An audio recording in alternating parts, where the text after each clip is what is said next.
ఇక దేశవ్యాప్తంగా సిచ్యువేషన్ చూస్తే మాత్రం బాగాలేదు. ఇవాళటికి చూస్తే 42% తక్కువ వర్షపాతం దేశవ్యాప్తంగా నమోదైంది. 42% లెస్ రెయిన్ఫాల్.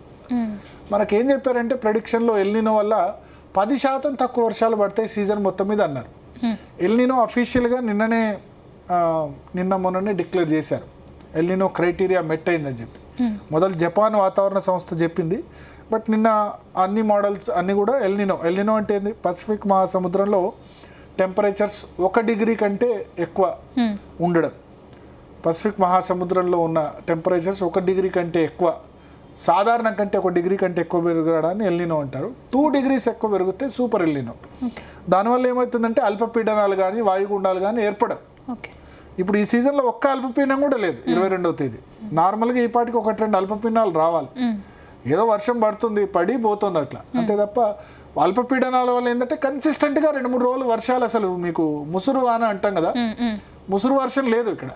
పడుతుంది పోతుంది మళ్ళీ ఉక్కపోస్తుంది అంతే కదా. ఉక్కపోత విపరీతంగా ఉంది, టెంపరేచర్స్ విపరీతంగా ఉన్నాయి. సో అల్పపీడనాలు లాంటి సిచ్యువేషన్ ఏంటంటే అసలు మనకు తెరపినివ్వదు వర్షం, ముసురు వర్షం పడుతూనే ఉంటుంది. అటువంటి ఫినామినా మనం చూడలేదు ఈసారి. సో దేశవ్యాప్తంగా ఇప్పుడు చూస్తే 42% తక్కువ రెయిన్ఫాల్ కనిపిస్తుంది. మనకు సౌత్ ఇండియానే చూద్దాం. సౌత్ ఇండియాలో అండమాన్ నికోబార్లో 57% ఎక్కువ కురిసింది. కోస్తాంధ్రలో 4% తక్కువ, పర్లేదు కోస్తాంధ్ర మిగతా వాటికంటే. తెలంగాణలో 42% తక్కువ రెయిన్ఫాల్. రాయలసీమలో 19% ప్లస్. రాయలసీమలో జనరల్గా సాధారణ రెయిన్ఫాల్ తక్కువ ఉంటుంది, ఎందుకంటే రాయలసీమ కరువు ప్రాంతం. రాయలసీమలో ఈశాన్య ఋతుపవనాల్లో కూడా వర్షాలు పడతాయి. అంటే అక్టోబర్, నవంబర్, డిసెంబర్లో కూడా వర్షాలు అక్కడ పడడానికి అవకాశం ఉంది. ఇప్పుడు నైరుతి ఋతుపవనాల కంటే ఎక్కువ వర్షపాతం రాయలసీమలో ఈశాన్య ఋతుపవనాల్లో పడుతుంది. సో 19% ప్లస్ ఉంది రాయలసీమ, పర్లేదు. తమిళనాడులో 28% మైనస్. కోస్టల్ కర్ణాటక, దేశంలోనే హైయెస్ట్ రెయిన్ఫాల్ పడేది కోస్టల్ కర్ణాటక. అక్కడ ఎంత వర్షం పడుతుందో అంటే ఈ పాటికే అక్కడ 55 సెంటీమీటర్ల వర్షం పడాలి. మన యావరేజ్ 7-8 సెంటీమీటర్లు అయితే అక్కడ 50 సెంటీమీటర్ల వర్షం పడాలి ఈ పాటికి 22 రోజుల్లో. కానీ పడ్డది 25. కోస్టల్ కర్ణాటక యావరేజ్ దాదాపు 200 సెంటీమీటర్ల వర్షపాతం దాకా ఉంటుంది. 200 centimetres in a single season ఈ 4 నెలలు. బట్ 54% మైనస్ ఉంది కోస్టల్ కర్ణాటక. నార్త్ ఇంటీరియర్ కర్ణాటకలో 14% తక్కువ. సౌత్ ఇంటీరియర్ కర్ణాటకలో 41% తక్కువ. కేరళలో 28% తక్కువ ఉంది. లక్షద్వీప్లో 3% తక్కువ. ఓవరాల్గా సౌత్ ఇండియాలో 26% తక్కువ రెయిన్ఫాల్ నమోదైంది. ఇక సెంట్రల్ ఇండియా అయితే చెప్పనక్కర్లేదు. సెంట్రల్ ఇండియా అంతా కూడా క్రాప్ ఏరియా, ఎక్కువ పంటలు పండే ప్రాంతం. ఇక్కడ మనం తమిళనాడు కానీ లేకపోతే ఈ సౌత్ ఇంటీరియర్ కర్ణాటకలో ఏంటంటే ఇప్పుడు పెద్దగా వర్షాలు ఇప్పుడు ఉండవు. బట్ ఈశాన్య ఋతుపవనాల్లో అక్కడ ఎక్కువ వర్షం కురుస్తుంది. అక్టోబర్, నవంబర్, డిసెంబర్లో వర్షాలు కురుస్తాయి. మనకేమో జూన్, జూలై, ఆగస్ట్, సెప్టెంబర్ అయితే. బెంగళూరు కానీ తమిళనాడు, సౌత్ ఇంటీరియర్ కర్ణాటక బెంగళూరు కిందకే వస్తుంది. అక్కడ ఇప్పుడు వర్షాలు ఉండవు, ఇప్పుడు జస్ట్ అట్లా పడి వెళ్తాయి. సెప్టెంబర్ నుంచి ఎండింగ్ నుంచి అక్కడ ఎక్కువ స్టార్ట్ అవుతాయి. బట్ సెంట్రల్ ఇండియా పూర్తిగా మాన్సూన్ మీద డిపెండ్ అయ్యేది. ఇక్కడ ఏకంగా 66% తక్కువ రెయిన్ఫాల్ నమోదైంది. ఇదంతా కూడా పంటల బెల్ట్. సెంట్రల్ ఇండియాలో మంచి వర్షాలు ఉంటే క్రాప్స్ బాగా పెరుగుతాయి. ఒడిశా 47% తక్కువ. వెస్ట్ మధ్యప్రదేశ్ 30% తక్కువ. ఈస్ట్ మధ్యప్రదేశ్ 69% తక్కువ. గుజరాత్ రీజియన్ 59% తక్కువ. సౌరాష్ట్ర అండ్ కచ్ ఎడారి, రాణా ఆఫ్ కచ్ అంటారు, 90% తక్కువ వర్షం. Konkan and Goa 86%. Konkan and Goa also one of the ఏమంటారు వెట్టెస్ట్ ఏరియా. కొంకన్ అండ్ గోవాలో చాలా భారీ వర్షాలు పడతాయి. గోవా మనకు ఈ సమయం జూన్, జూలై గోవా విజిట్కి అనుకూలం కాదని చెప్తారు. ఎందుకంటే బాగా వర్షాలు ఉంటాయి, బయటకు అసలు మనం బీచ్లో బయట తిరగలేనంత వర్షాలు ఉంటాయి. కొంకన్ అంటే ముంబై ఏరియా, ముంబైలో అసలు వర్షాలే లేవు. ఇవాళ ఫస్ట్ వర్షం పడ్డది, 86% తక్కువ రెయిన్ఫాల్. మధ్య మహారాష్ట్ర 83% తక్కువ. మరాఠ్వాడా 69%. ఈ మరాఠ్వాడాలో వర్షం పడితేనే మన గోదావరికి వరదలు వస్తాయి, గోదావరికి. సో అక్కడ లేదు గోదావరి ఇప్పుడు అసలు. ఎక్కడ మరాఠ్వాడా అంటే లాతూర్, నాందేడ్, పర్బని, ఇవన్నీ ప్లేసెస్లో ఈ మధ్య మహారాష్ట్ర కానీ మరాఠ్వాడా కానీ కొంకన్ అండ్ గోవా కానీ ఇవన్నీ కూడా కృష్ణా గోదావరిల జన్మస్థానం ఇక్కడ ఉంది. మధ్య మహారాష్ట్రలో మహాబలేశ్వర్లో కృష్ణా నది పుడుతుంది. అక్కడ వర్షాలు 83% తక్కువ ఉంది. సో అక్కడి నుంచి వర్షం స్టార్ట్ అయ్యి అక్కడి నుంచి కృష్ణా నదికి వరదలు స్టార్ట్ అవుతాయి. అక్కడి నుంచి కర్ణాటక ద్వారా మన దగ్గరకు వస్తాయి. కానీ అక్కడ చాలా దారుణమైన పరిస్థితి మధ్య మహారాష్ట్రలో. అట్లాగే నాసిక్లో గోదావరి జన్మస్థానం నాసిక్, ఆ ప్రాంతాల్లో కూడా వర్షాలు లేవు, 83% తక్కువ. సో కృష్ణా గోదావరి నదులు ఎక్కడ కూడా మీకు అసలు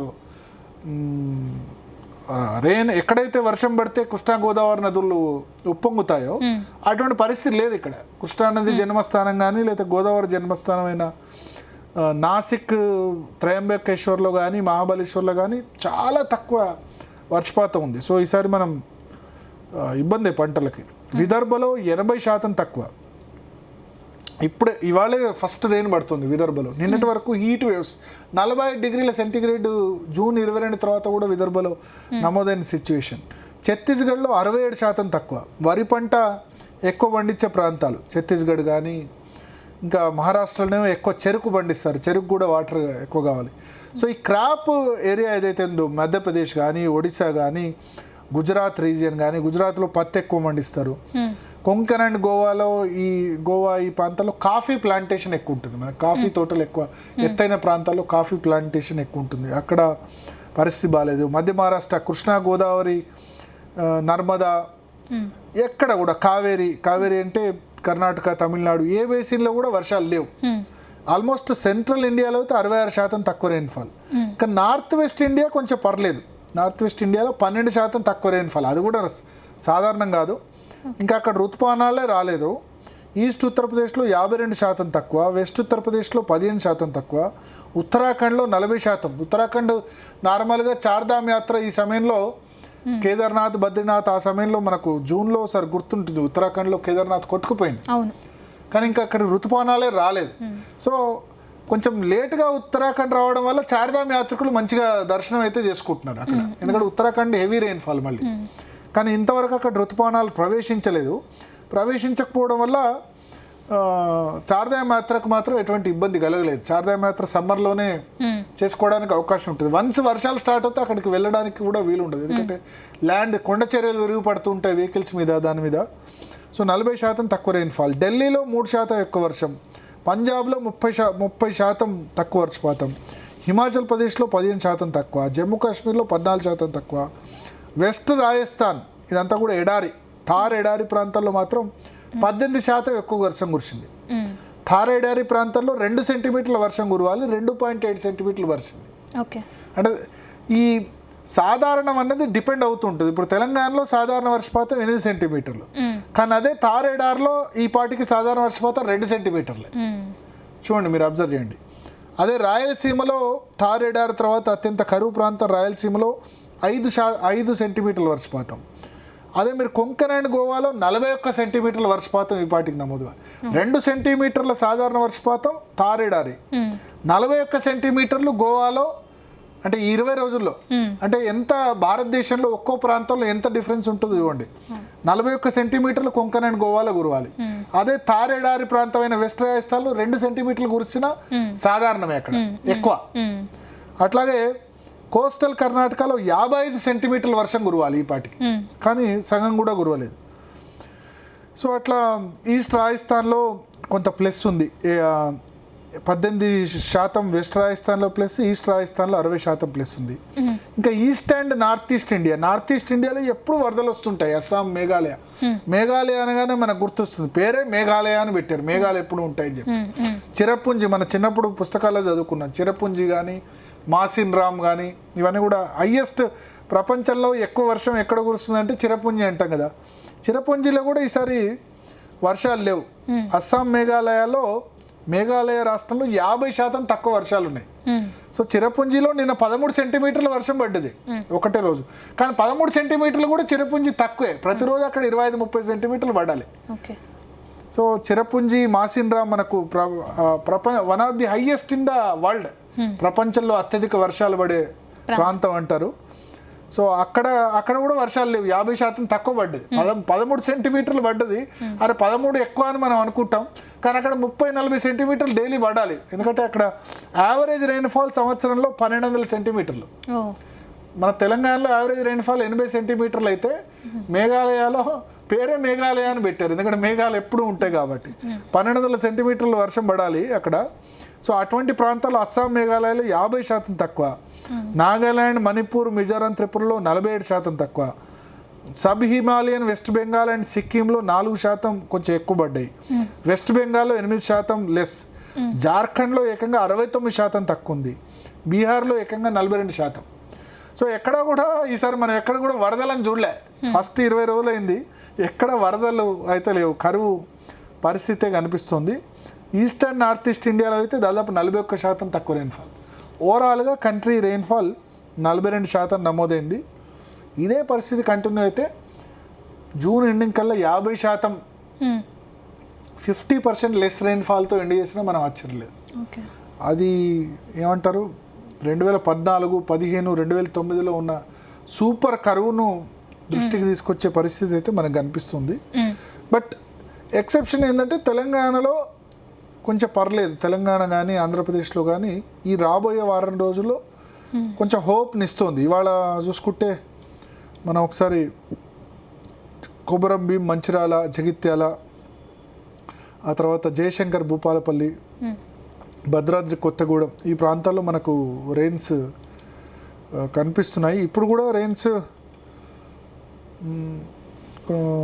కొంచెం అక్కడ నల్గొండలో అక్కడ ఇక్కడ కొంచెం ప్లేసెస్లో ఉన్నాయి. అటు నార్త్ తెలంగాణలో మళ్ళీ ఆదిలాబాద్ వైపుగా వర్షాలు కనిపిస్తున్నాయి. బట్ నెక్స్ట్ 4-5 డేస్, 1 వీక్ అయితే కొంచెం పాజిటివ్గానే ఉండొచ్చు. వర్షపాతం నమోదేందుకు ఛాన్సెస్ అయితే కనిపిస్తున్నాయి. బట్ ఈ 40% దేశవ్యాప్తంగా ఉంది, తెలంగాణలో 30% తక్కువ ఉంది. అది ఈ వారం రోజులు పడ్డా కవర్ అయ్యేది కాకపోవచ్చు, కొంచెం తగ్గొచ్చు. 30% లెస్ రెయిన్ఫాల్ నుంచి 15%, 20% ఈ వారం రోజుల వర్షం ద్వారా తక్కువ కావచ్చు. ఏదైనా లోటు వర్షపాతం అయితే ఉంటుంది. ఉత్తర తెలంగాణలో అయితే ఇప్పటికే 70-80% తక్కువ వర్షపాతం ఉంది. అది కాస్త 50% లెస్ రెయిన్ఫాల్కి రావచ్చు ఈ నెక్స్ట్ రాబోయే రోజుల్లో స్పెల్ ద్వారా. Okay, thank you Bharat for your analysis.